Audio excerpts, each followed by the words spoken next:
A century later, in 1963, America once again stood at the crossroads.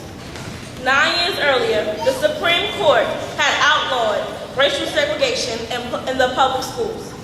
Yet, the nation had not committed itself to equality of citizenship. Segregation and innumerable other forms of discrimination made second-class citizenship the extra constitutional status of non-whites. In the White House, John F. Kennedy, another progressive president, temporized over the legal and moral issue of his time. Like Lincoln before him, national concerns outweighed his personal beliefs. On August 27, 1963, hundreds of thousands of Americans, blacks and whites, Jews and Gentiles, Protestants and Catholics, marched to the memorial of Abraham Lincoln, the author of the Emancipation Proclamation, in pursuit of the ideal of equality of citizenship. It was on this occasion that Martin Luther King Jr. gave his famous speech, "I Have a Dream."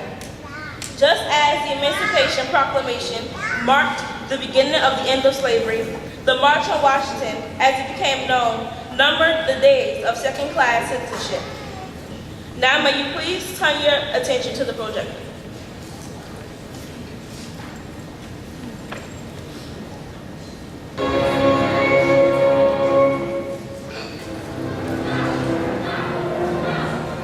August 28, 1963. A 250,000 Americans, black and white, young and old, descend on the nation's capital in a show of solidarity. It was called the March on Washington for Jobs and Freedom, but it will be remembered as a turning point in the fight for civil rights. Among the speakers, the Reverend Dr. Martin Luther King Jr., who electrified the crowd with his stirring "I Have a Dream" speech.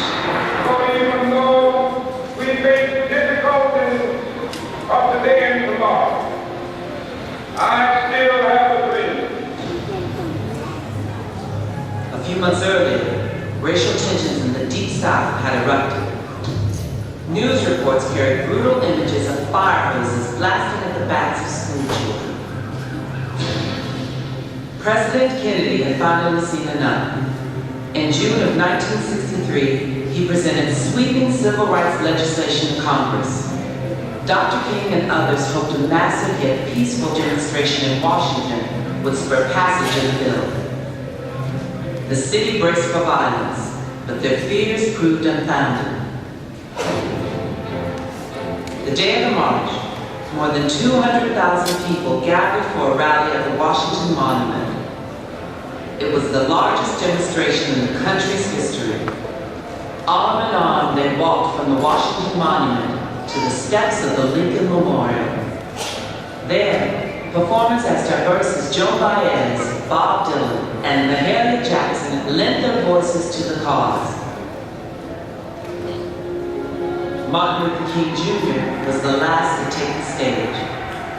He began with a reference to Abraham Lincoln's Emancipation Proclamation, which freed the slaves a century earlier. But 100 years later, the Negro still is not free.